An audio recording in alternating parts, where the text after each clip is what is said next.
You know what's happening in Iran right now? It's not just a protest, it's an explosion. And the fuse for it was lit almost 100 years ago. To really understand the fire you see on the streets, you can't just look at today's headlines. No, you have to look at the history. A long, painful history of a nation's dream, deferred and denied. This is what finally broke the dam.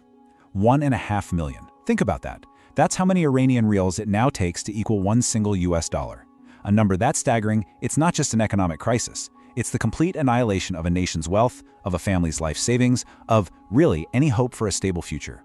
On the streets, in people's homes, they have a word for what their money has become. They call it ash. Just ash. It's what's left after everything is burned down. It's what you can't possibly rebuild with. And when your currency turns to ash, well, that desperation, it turns into rage. Since late 2025, we've seen an uprising sweep across all 31 of Iran's provinces. The state's response? They've deployed their most brutal tools. A military-grade internet blackout to try and hide what they're doing from the rest of the world, and, according to the reports we're seeing, live ammunition used against their own people. So, the stakes, they've never been higher. But you have to understand, this fight isn't just about the price of bread or how worthless the rial is. To really get why this feels different, why this feels like a final battle for the soul of a nation, we have to look back. Way back. Okay, so our story really begins with a memory of a democracy that once was, and the exact moment when Iran's path was, well, forcibly diverted.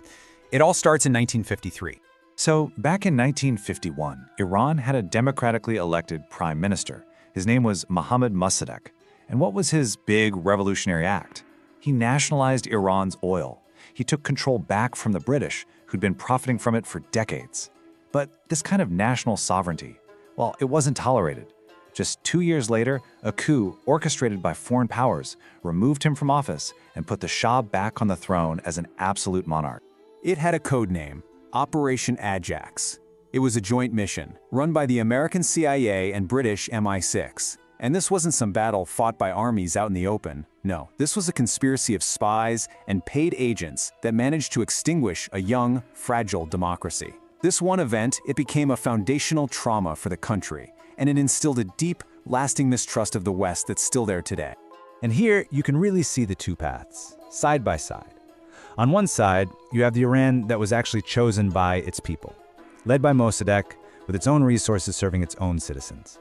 And then, on the other side, the Iran that was imposed on them, ruled by the Shah, who for the next 26 years would rely on foreign support just to hold on to power.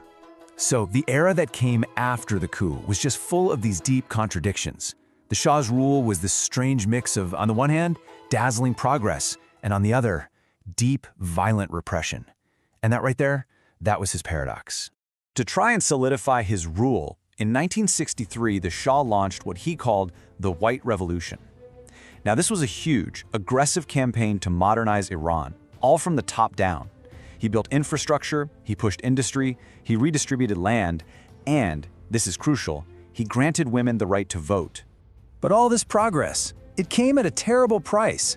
It seemed like for every single step forward, there was a brutal push backward. So while women were getting the right to vote, the Shah's infamous secret police, the Savak, was torturing and killing anyone who dissented. While land was being reformed, the powerful clergy was being completely alienated. And while all these new industries were growing, the traditional merchants of the bazaar, they felt their whole way of life was threatened. And here is the absolute crucial point. The Shah's whole project, this thing that was designed to secure his throne, it accidentally created the very alliance that would end up destroying it. His top-down secularism and the total crackdown on political freedom, it united the two most powerful opposition groups in the country against him, the clergy and the bazaar merchants. Now, this alliance, it would eventually explode into the 1979 revolution. But the thing is, the revolution didn't end the fight for freedom. It just changed the oppressor, and in doing so, it set in motion a whole new cycle of resistance that's still going on to this very day. So in 1979, you had this incredible coalition of everyone. Students, workers, liberals, Islamists, they all united to overthrow the Shah. They were all dreaming of freedom. But that dream, it was stolen, and it was stolen quickly. Ayatollah Khomeini, who had been leading the opposition from exile, he co-opted the entire movement. And he forged a brand new kind of authoritarian state, a theocracy, where the clerics held all the power. And you know, right at the center of this 100-year struggle is the body of the Iranian woman. It's been a constant battlefield. Think about this. Under the first Shah, back in the 1930s, police were ordered to literally rip veils off women's heads, all in the name of modernization. Then, after the revolution, the pendulum just swung violently to the other extreme. The new regime made the hijab mandatory, and they enforced it with the dreaded morality police. But the women of Iran, they refused to accept this quietly. Just weeks after the revolution, on International Women's Day in 1979, thousands of them marched in the streets of Tehran, and their chant was this cry of pure betrayal. We didn't have a revolution to go backwards. The resistance to the new regime, it started almost the moment that regime was born. And that resistance, it just never stopped. You can see a direct line, a lineage of revolt, with each generation passing the torch to the next one. You had the student protests in 1999, they were crushed. The massive green movement in 2009, that was met with executions. Then, the Woman Life Freedom Uprising in 2022. That's when the demand shifted from just reform to total revolution. And all of that, it brings us back to today, back to these streets filled with fire and fury. This current uprising isn't some isolated event. It's the culmination, the peak of every single one of those past struggles. But this time, something is different. There are three key things that make this moment completely unique. First, the economic collapse isn't just bad, it's absolute. The currency is literally ash. Second, a really critical alliance has shifted. The bazaar merchants, the very same economic engine that helped bring Khomeini to power in '79, they've now officially broken with the regime. And third, the focus of the people, their anger, is now entirely inward. You hear this chant everywhere now. Neither Gaza nor Lebanon, my life for Iran. It's this furious rejection of the regime's entire foreign policy, of spending billions on proxies and wars abroad, while their own people are starving at home. It's a declaration of pure nationalist anger. It's them reclaiming the idea of Iran first. So when you see protesters today flying that old lion and sun flag, they're not necessarily calling for a return of the monarchy.